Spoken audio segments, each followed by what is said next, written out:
우리가 성경을 볼 때 성경의 모든 중심에는 우리 주님 예수 그리스도가 계신다는 것, 그래서 창세기에서부터 요한계시록까지 예수님의 십자가 중심으로 이 모든 것을 바라본다는 이 관점을 지난주에 구속사적인 관점이라 이렇게 얘기를 했습니다. 그래서 성경을 바라볼 때 어떤 눈으로 바라보느냐라고 하는 것은 너무 중요해요.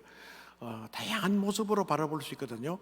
사회학자들은 사회학적인 관점으로 바라보고, 또 심리학자들은 심리학적인 방법으로 또 성경을 보기도 하거든요. 또 경제학자들은 경제학적인 눈으로 성경을 바라보기도 하고. 그러나 적어도 우리 장로교는 장로교의 정통이 있어요. 구속사적인 이 관점에서 성경을 바라봐야 되는 것입니다. 하나님은 이 창세기 1장부터 이미 이 모든 세상을 창조하시고 사람을 지으실 때부터 이미 이 모든 것을 다 계획하셨단 말이에요. 그래서 사람이 타락하여 죄를 지었을 때 그때 이미 우리 주님 예수 그리스도 십자가의 사건을 예언하시고, 그리고 재림하셔서 언젠가는 다시 통합해서 새하늘 새 땅에서 영원히 왕노릇할 성도들을 바라보는, 그래서 처음 에덴 동산을 다시 재창조했다, 리크리에이션 한다, 뭐 이런 의미에서 예수 그리스도의 십자가를 가장 중심에 놓는단 말이에요. 그래서 하나님은 우리들에게 골고다 십자가를 우리 앞에 딱 세워두시고 우리에게 보여주셨어요. 독생자 예수 그리스도의 이 희생, 피 흘림, 대속과 구원의 은혜를 우리에게 보여주셨어요. 내가 너희들에게 희생의 은혜의 십자가를 보여준다, 딱 보라 세워주셨어요. 그러면 하나님은 우리들에게 십자가를 가지고 나오셨다면 우리는 하나님 앞에 나갈 때 뭘 가지고 나가야 된다 그랬어요? 믿음이라고 그랬어요. 믿음이 없이는 하나님을 기쁘시게 할 수 없나니 하나님께 나가는 자는 반드시 하나님이 살아계신 것과 또한 하나님을 찾는 자들에게는 상 주시는 하나님을 믿어야 할지니라. 십자가를 내어주신 하나님을 믿어야 돼. 우리 주님 예수 그리스도를 믿어야 돼. 그래서 요한복음 5장 24절 같은 데도 보면 그렇게 말씀합니다. 내 말을 듣고 또 나 보내신 이의 말을 믿는 자는, 이렇게 말씀. 오늘 본문의 말씀 12절 한번 읽어볼까요? 12절입니다. 1장 12절 시작. 영접하는 자 곧 그 이름을 믿는 자들에게는 하나님의 자녀가 됩니다. 그래서 그 이름을 영접하는 자 곧 그 이름을 믿는 자들에게는 여기서 믿는다라고 하는 건 우리가 해야 될 일이고 하나님을 기쁘게 하시는 일. 이 믿음이 안 돼서 하나님을 믿지 못하고 예수 그리스도를 영접하지 못하는 사람들이 너무 많거든요.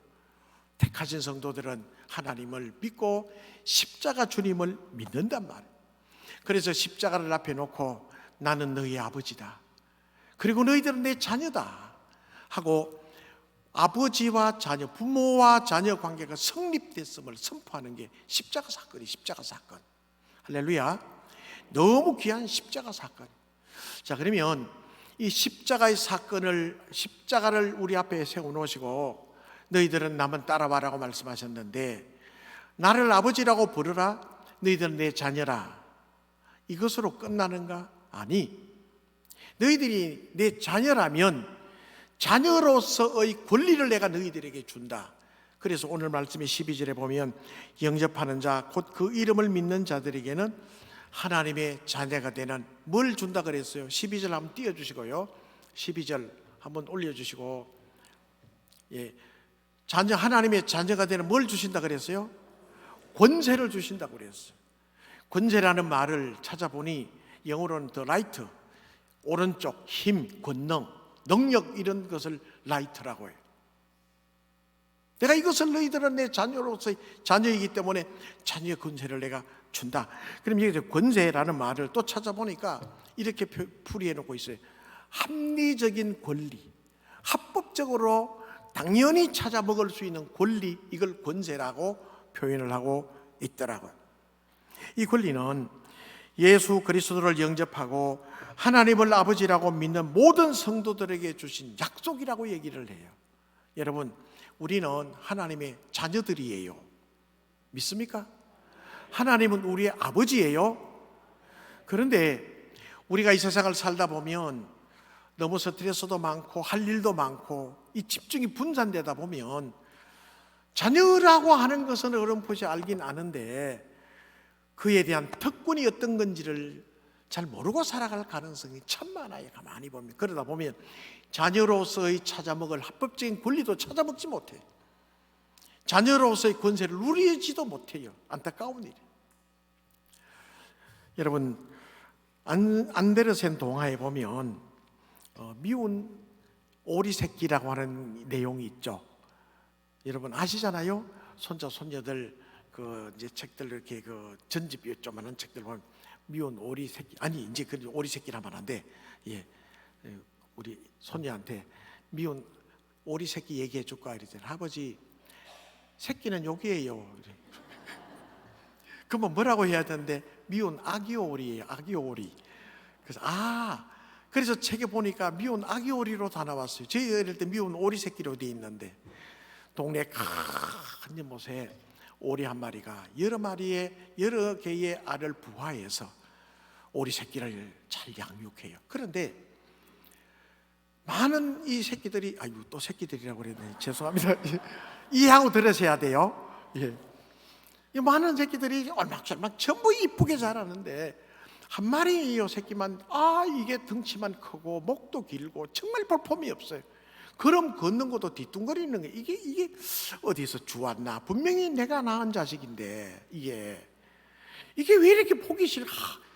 근데 엄마의 입장에서는 니 왜 이래 생겼나? 니 왜 이렇게 못생겼나? 얘기를 못 하잖아요.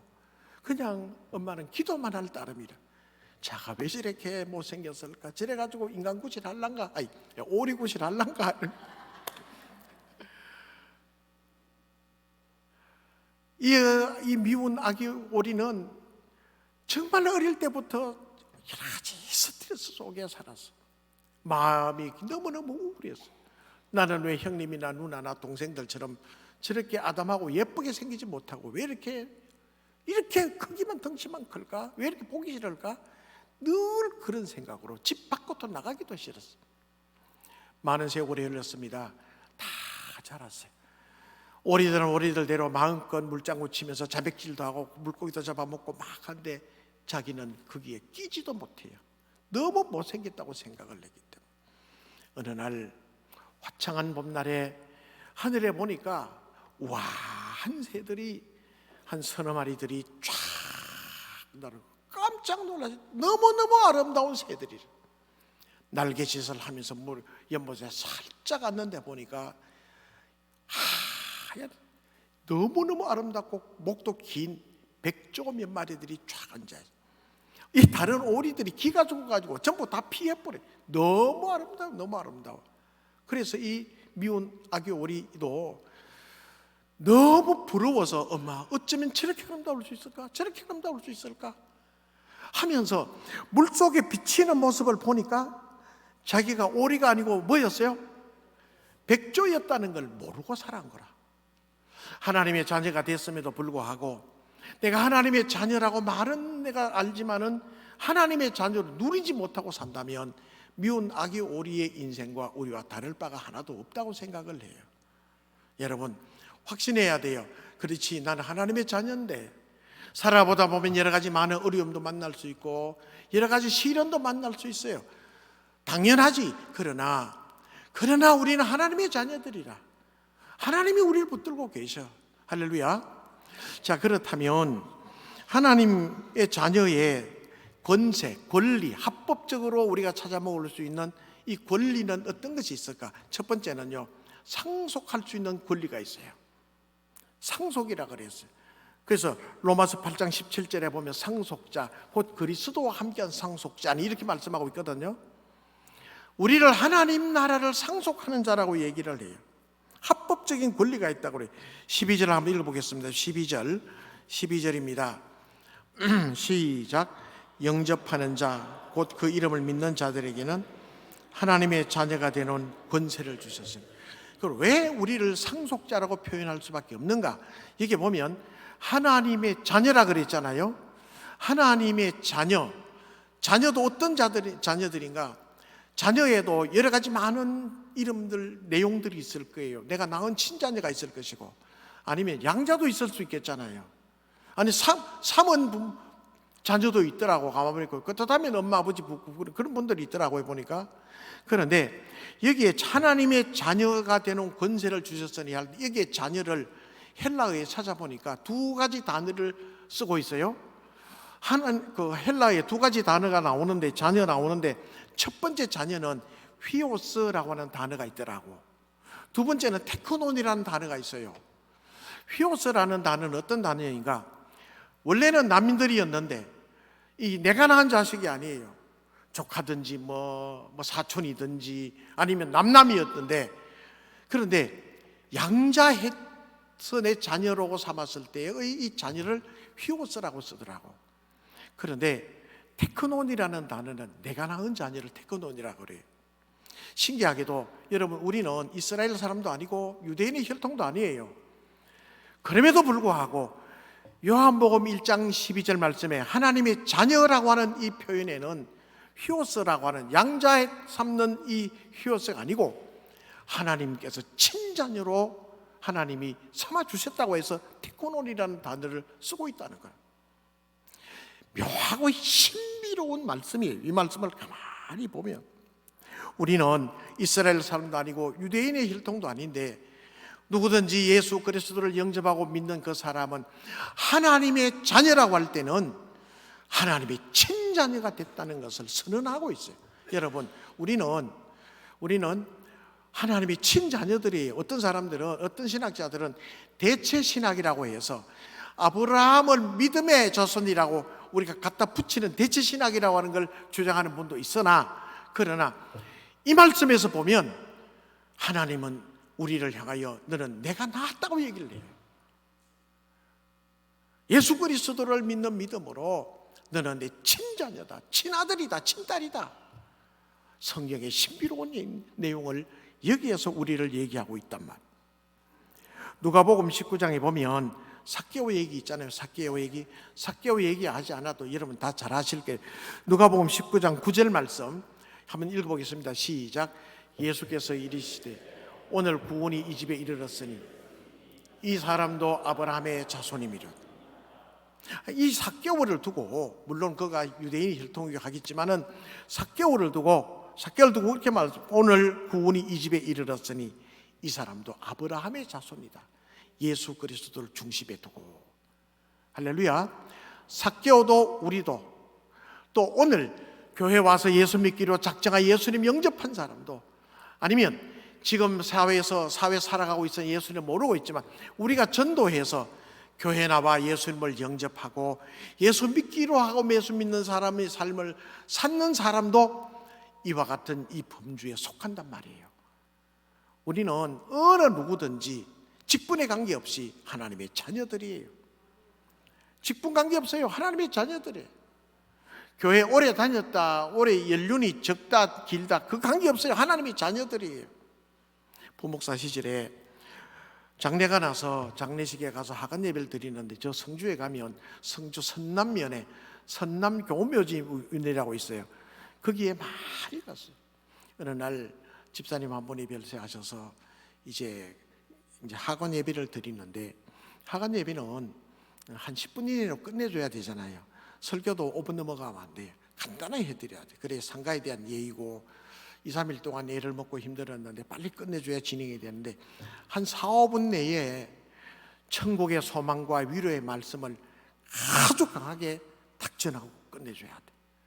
그래서 설교를 한 4분, 5분 탁 하고 치토하고 축도 끝내고 치토하고 헌화 땅 받기 났는데, 그런데 그 일하시는 분이 자주 갔는데, 일하시는 분들 알잖아요. 거기 한 서너 분이 땅 파놓고 기다렸다가 이제 또 공원도 만들어주고 하는 인부들이 있잖아요. 거기에 전속으로 소속되어 있는 일꾼 한 분이 저한테 찾아봤어요. 그래가지고 옆에서 앉아, 저를 목사님 좀 볼까요? 목사님, 아까 그 설교인지 뭔지 모르겠지만은 그 교회는 안 다니니까 그게 성경에 다 기록돼 있어요 이러더라. 그래, 목사가 성경에 기록된 거 설교해야 되지, 맞죠? 어디 어린이집에서 들었던 거 얘기할 수는 없잖아요. 노인 뭐 회관에서 들었던 거 얘기하면 안 되잖아요. 어느 대학에서 어느 학자가 뭐 아니잖아요. 성경 얘기를 해야 돼. 목사가 성경을 모르면 껍데기 돼요. 껍데기. 성경. 지식적으로 몰라도 괜찮아요. 성경만 잘 알면 되잖아요. 있죠. 그래 뭐가 궁금해요? 이런저런 얘기를 해요. 순간 생각했어요. 제가 그분을 거기에서 이제 뵌 게가 하면 그분이 10몇 년 동안 거기서 그 일을 했을 텐데 10몇 년 동안 장례 절차를 도우면서 많은 걸 보지 않았겠어요? 불교에서 하는 장례도 보았겠고 유교식으로 하는 장례도 보았겠고 뿐만 아니라 재래식으로 하는 장례도 보았겠고 다양한 종교 천주교에서 하는 장례도 보았겠고 그런데 그때 설교가 그 말씀이 그 사람의 심령을 흔들었던 것 같아. 그 내용이 거기에 있어요. 옆에 있던 집사님 한 분이 잽싸게 성경에 막 빼던 뭐 자기 거 빼더니 이거 선물로 드릴게요. 교회 나가세요. 그래서 한 분을 전도했는데 그 이후로 뭐 연락이 닿는 분이 아니라서 교회 나간지 안지는 모르겠습니다만 교회에 나갔다고 생각을 한다면 흔들리는 영혼, 충격받은 영혼으로 수많은 이 장례 절차를 보면서 아마 내 영혼은 여기에 맡기는 것이 맞겠다라고 생각을 하지 않았겠어요? 사람이 나이가 60이 지나고 70이 지나고 이러면 그런 영혼의 현주소, 영혼의 안식처를 찾게 돼 있어요. 많은 것을 보았겠죠. 많은 장례식을 보았겠죠. 그러나 하늘의 소망을 가지고 예수 그리스도를 믿으면 구원받는다고는 이 단순하지만은 이 말씀이 그 마음속에 강타했을 때 그도 오늘 누가복음 19장처럼 삭개오에게 하신 말씀처럼 오늘 구원이 이 집에 이르렀으니 이 사람도 아브라함의 자손이미로다. 예수 믿고 누구든지 주님을 영접하면 그리고 믿음의 삶을 살게 된다면 그도 하나님의 자녀임에는 틀림이 없는 겁니다. 할렐루야. 하나님의 자녀 상속자, 천국을 상속할 수 있어요. 의심하지 마세요. 우리는 천국 가죠. 천국. 하나님 나라를 상속할 사람들. 확신을 가지고 우리는 하늘나라를 상속할 사람이고 하나님이 우리를 지켜주시는데 할렐루야. 믿음으로 확신하시길 주님의 이름으로 축원합니다. 그 다음에 두 번째 자녀의 권리는 보호받을 수 있는 것. 부모와 자녀 관계는 여러분 자녀들이 어디 학교 갈 때 원서에 보면 부모와 자녀가의 관계는 뭐라고 쓰는가 하면 보호자라고 쓰잖아요.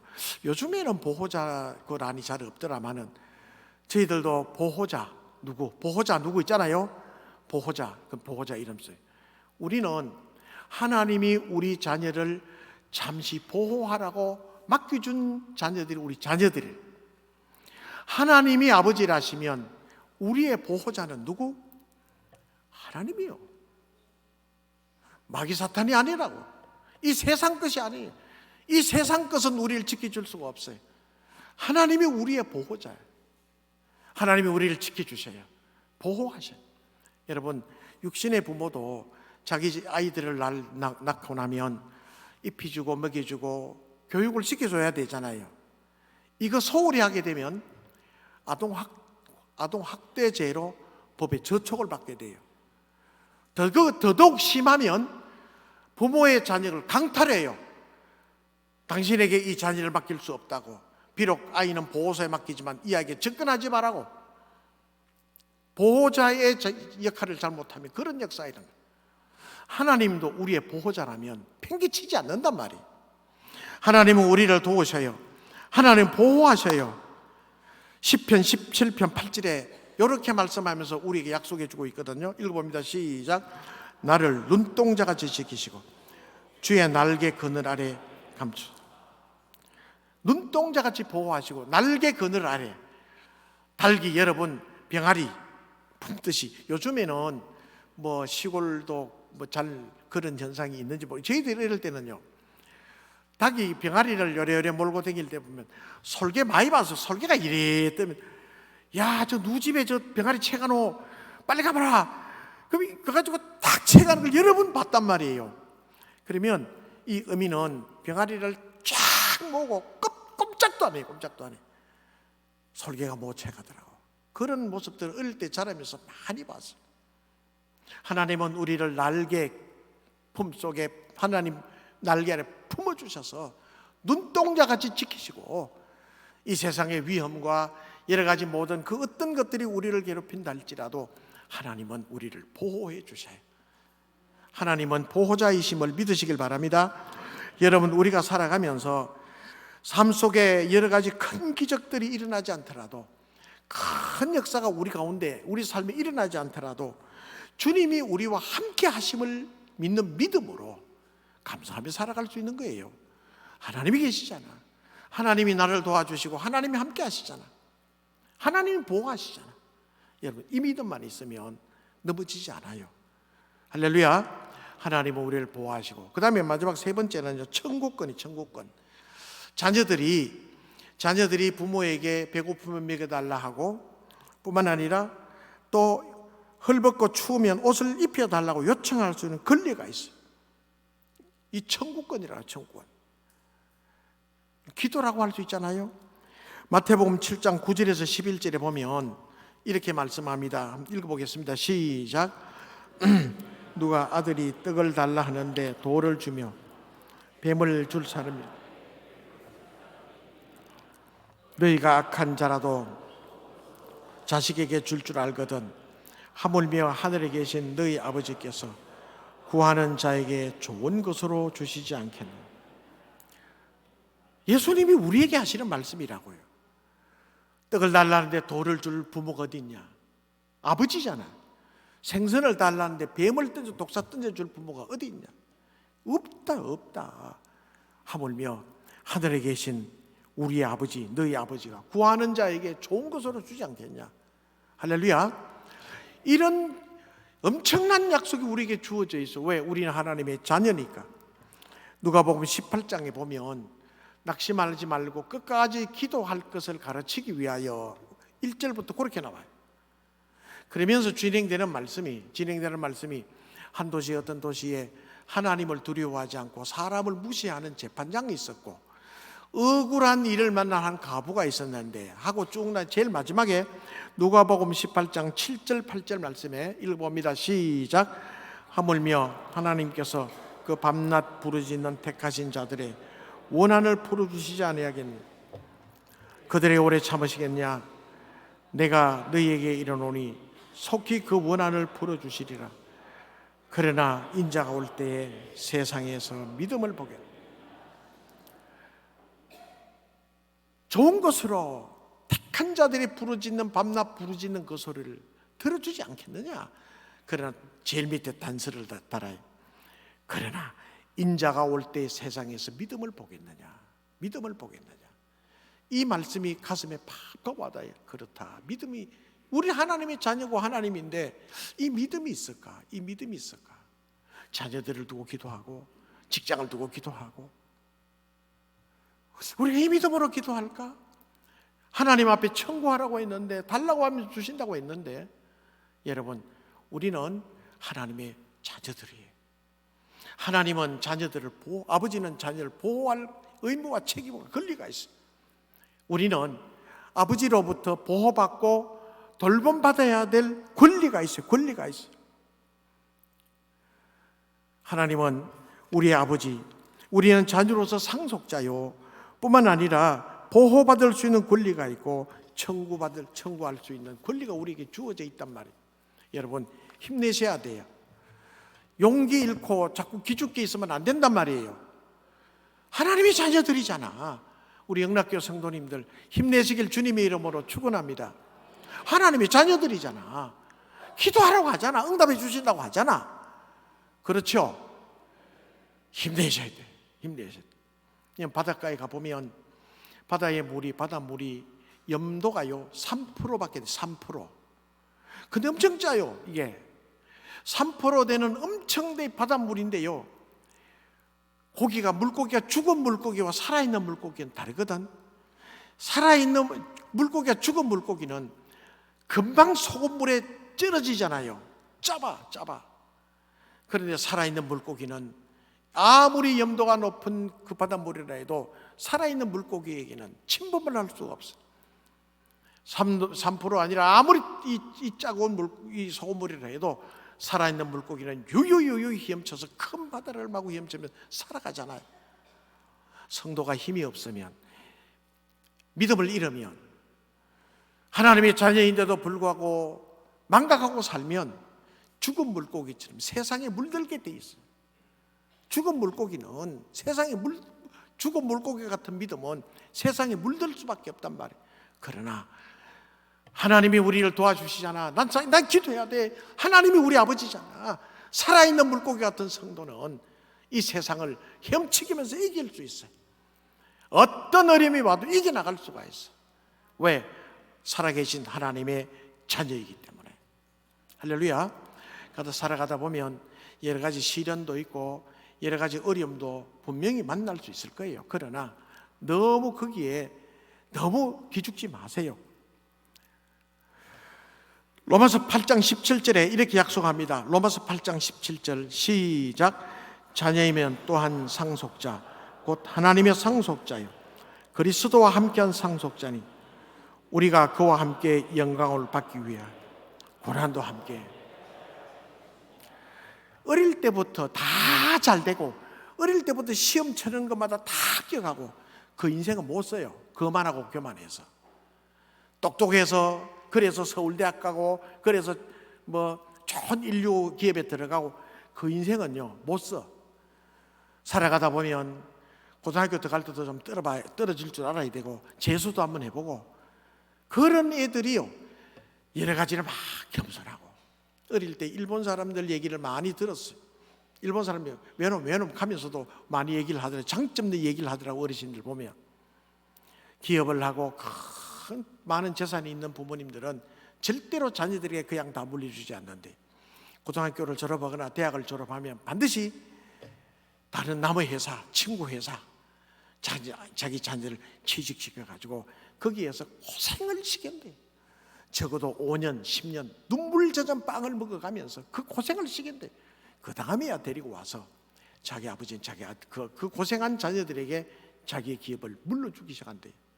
왜? 그래야 그만하지 않고 실패를 아니까 쓴맛을 아니까 항상 겸손하게 인생을 살아간다. 일본 사람들이라고 그러더라고. 여러분 살아가다 보면 시련도 있고 어려움도 있고 또 교회도 마찬가지 여러 가지 흔들릴 수는 있어요. 그러나 도종환 시인 시가 있잖아요. 흔들리지 않고 피는 꽃이 어디 있으라. 그래 그 시도 있더만. 흔들리지 않고 성장하던 교회가 어디 있어요. 다 흔들리기도 하고 시련이 있기도 하고. 그러나 겸손하게 하나님 바라보면서 우리 하나님의 자녀잖아. 서로 예의를 하고 경외하고 힘내고 기도하고. 할렐루야. 왜? 하나님의 자녀이기 때문에. 하나님 아버지잖아요. 아버지. 살아있는 믿음으로 여러분 살아있는 물고기가 그 짠 바다를 유유히 헤엄쳐서 자라가는 것처럼 이 세상이 아무리 타락하고 우리를 힘들게 해도 살아있는 믿음으로 여러분 힘차게 믿음으로 살아가셔야 돼. 믿음으로 살아가셔야 돼. 믿음으로 살아가시게 되실 주님 이름으로 축원합니다. 인자가 올 때 믿는 자를 보겠느냐, 인자가 올 때 믿음을 보겠느냐. 참 가슴 아픈 일이에요. 앞으로 가면 갈수록 그런 믿음을 가지고 보여줄 사람이 많지 않다는 얘기를. 우리 영락교회 성도님들은 하나님 살아계신 것과 하나님을 찾는 자들에게는 상 주시는 분임을 믿어야 할지니라.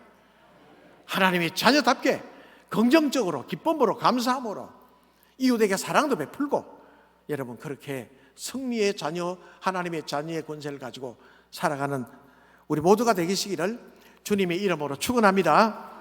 기도하시겠습니다. 아버지 하나님, 자녀의 권세가 있음에도 불구하고 모르고 살아갔다면 이보다 더 슬픈 일은 없을 줄 압니다.